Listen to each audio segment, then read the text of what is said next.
Murderers, prostitutes, Civil War POWs, and even a few pirates have spent time here in the old Charleston City Jail. We're told it's one of the most haunted sites in Charleston. We're going to spend the night tonight and find out. That didn't sound like a window, did it?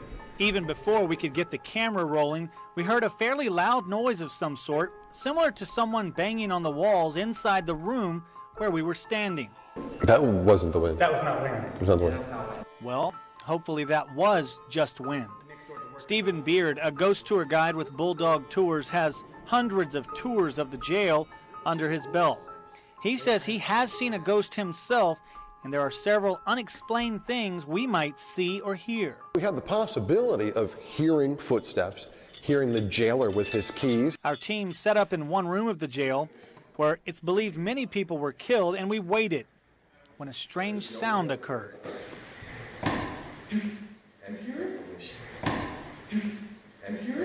A few minutes later,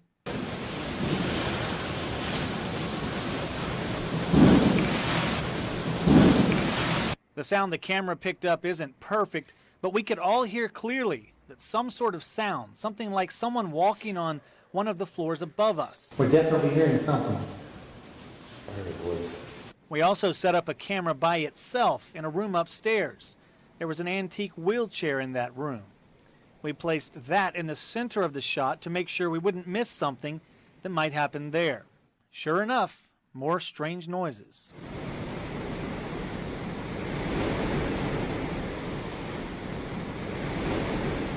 We took lots of pictures just to see if anything strange showed up.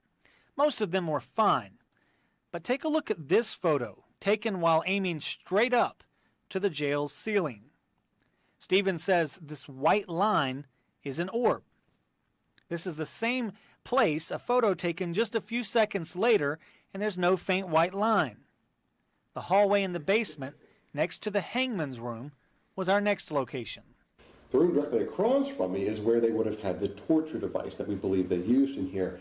That small room would have been perfect for stretching somebody vertically. A recreation of that stretching system was in an upstairs room. The prisoner's hands would have gone through the loops, pulled up into the air, and their feet would be strapped to the ground. So as they were pulled up in the air, they would literally be stretched. After hearing these unsettling stories, more activity could be heard. Roll! Roll! We definitely heard something upstairs. Oh my God. Jason, go check it out. What was it? And while strange, unexplained noises kept occurring throughout the night, including one very loud thud in the wheelchair room. Okay, we've been hearing several noises here. We've been downstairs in this hallway. We've heard several noises upstairs. We're going to go upstairs now and see if we can hear those noises and find out exactly what kind of things, what we're hearing, and see if we can hear that noise again. We then heard a noise twice coming from the room with the ropes hanging from the ceiling, and soon figured out what the sound was. Just open. It's the window. It's the window? Ah, excellent, excellent. Well, that's good. At least we've got something logical. So is this what we heard? Yep. That's it. At one point, the camera sitting in the wheelchair room picked up a sound some in the crew say sounds like a voice crying out, "Help us." It is tough to hear this one, so listen closely.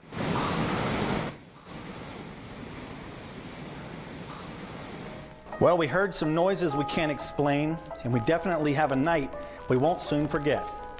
From the old Charleston City Jail, I'm Raymond Owens. News 2.